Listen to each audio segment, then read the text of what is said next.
Good morning, KU. I'm Jill Bainbridge. And I'm Brett Ivy. Happy Friday. We hope you have some great weekend plans coming up. Something I read in the UDK that I actually wanted to bring up today, it was in the weekend edition, and it's talking about the new dorms on Daisy Hill. Have you heard about them? You know, I have. So I heard about it first last year whenever they were talking about demolishing McCollum to make room for these two. So it's going to make, a cool little quad area over on Daisy Hill, and it should be exciting to see so we can get kind of new students in new areas on campus. Absolutely. Some specific facts. It's actually a $47.8 million complex, so that is a lot of money. So we're expecting big things. But from the plans, what I've heard, it's 2 5-story residence halls.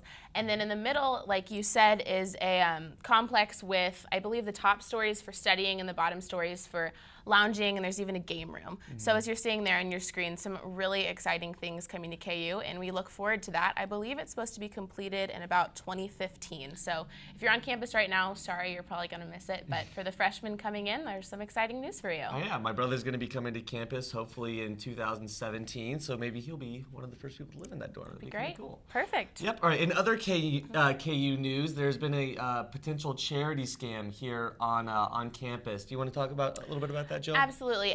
There reportedly, allegedly, have been a few women going around campus and even down on Mass Street, we've heard reports of saying they're with the Children's Joy Foundation, which is an actual foundation, but we're unsure if they're related or not. So these women are being a little bit, from the reports I've heard, aggressive with students asking for more money than they probably need to be asking a college student for. So as far as I know, they have been asked to leave. So if you see them around, let somebody know, let somebody in charge know, because they are not supposed to be here. Yeah, this wouldn't be the first time that we've had potential money grubbers coming to campus to try to kind of take money from college kids, but it's really interesting to see.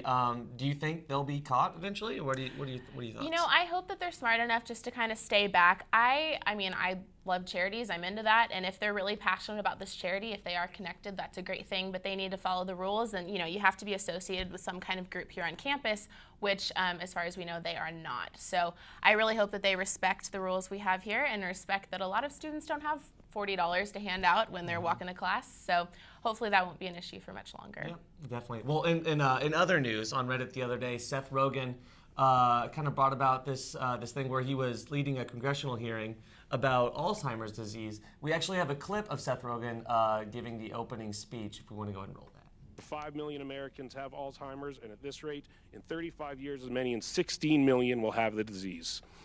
The third reason I'm here simply is to show people that they're not alone. So few people share their personal stories. So few people have something to relate to.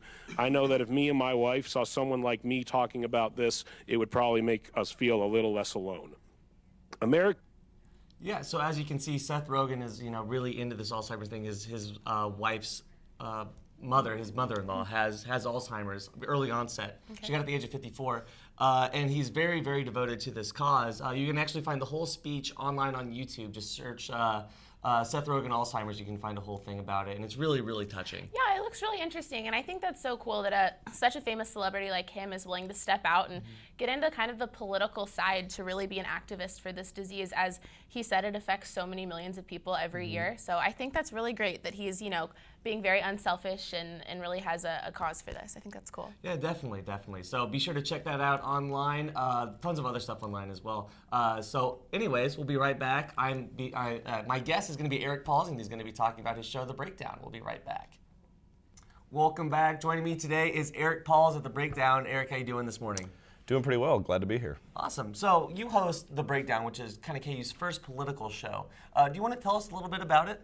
Sure. It is a non-biased political analysis program that's designed to kind of take those big jargony political issues that not a lot of people know about or can understand and break them down, so students can understand them. So obviously that's where we get our name from. But we gear it towards, so if you do have political knowledge, you can get something from the show. But also we also put things on a very basic level. So if you aren't aware of the issues and want to become more aware of the issues, it's the place to check out. That's great. So this could be just for anyone on campus, whether or not they're interested in politics? Yeah, and we have people from poli-sci departments, journalism departments, public administration departments on campus, as well as people from around the state and elsewhere that watch it, and we have guests of all types on. Actually, next week, pending travel problems because of weather, we should have Congresswoman Lynn Jenkins as our guest on the program. That's very cool. Breaking news, folks. You heard it here first. Lynn Jenkins on the breakdown. But we actually have a clip this morning of your show from last week. Do you want to set that up for us? Sure. This is just kind of lead into what we're going to talk about. This is just the intro to talking about Milton Wolf versus Pat Roberts in the U.S. Senate race for Kansas. All right. Well, let's go ahead and roll it.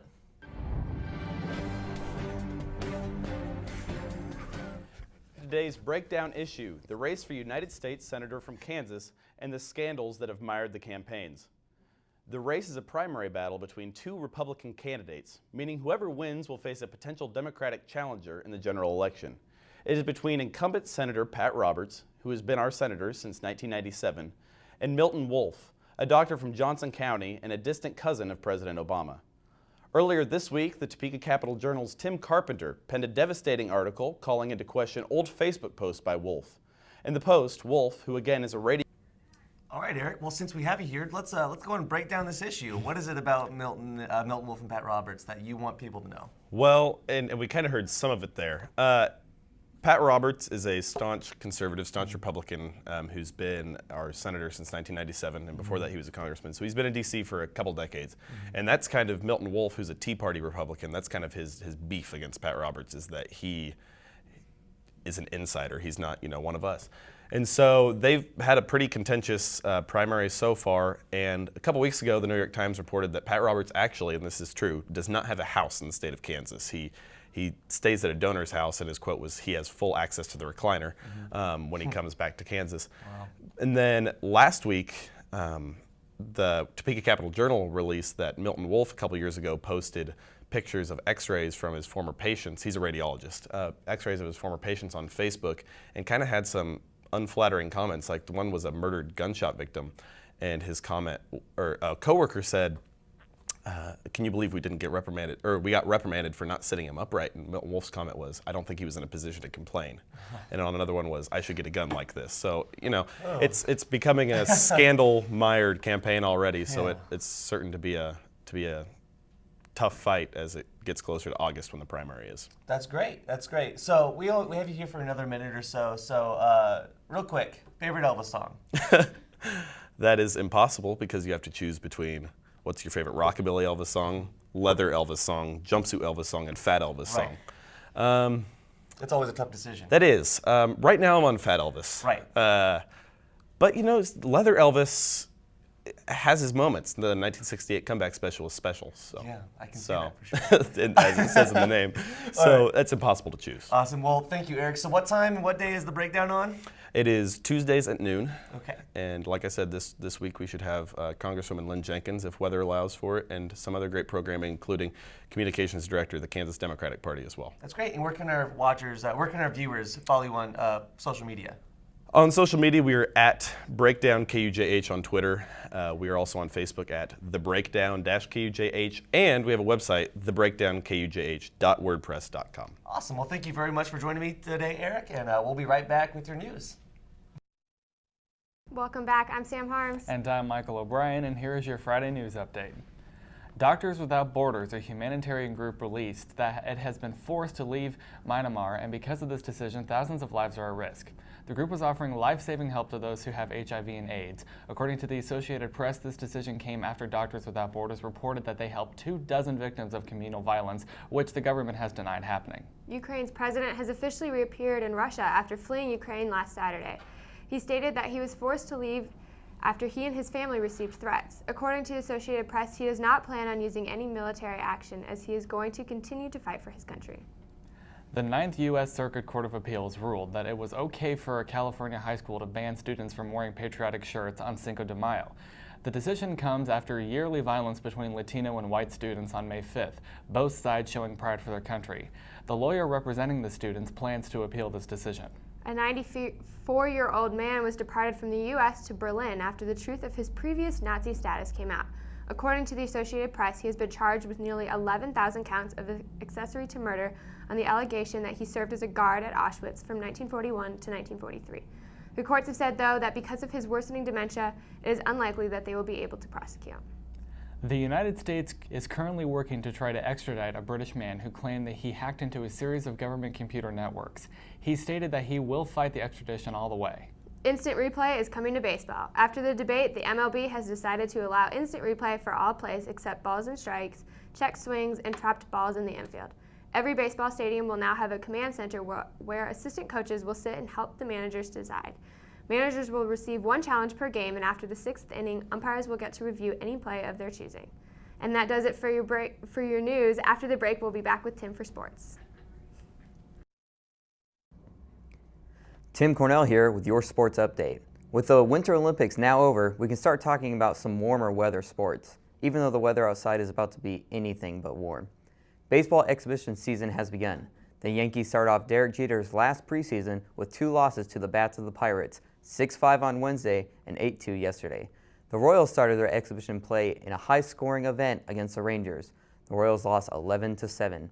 They will play the Rangers again today in Texas at 2:05 p.m. The Royals look to improve on their 86-76 season last year, where they just missed the playoffs after a strong late-season push. The regular season begins March 31st for the Royals in a 3-game trip against the Tigers in Detroit. In NBA news, the Washington Wizards and the Toronto Raptors played a thriller last night that ended with a 134-129 Wizards win in triple overtime. LeBron James returned to the court after breaking his nose in a game last week against the Thunder. He led the Heat with 31 points in a blowout 108-82 win over the Knicks. Fun night of college basketball last night that saw 5 out of 6 ranked teams lose to unranked teams. St. Louis, Memphis, Ohio State, Iowa, and Kentucky all lost. The chances of that happening were just 0.015%, or 1 in 6,770. KU men's play this Saturday at Oklahoma State. The team looks to continue working at clinching the Big 12 title outright after locking up a share of it in its win Monday night. That's all for your sports. We'll be back with Brett and Jill in a moment.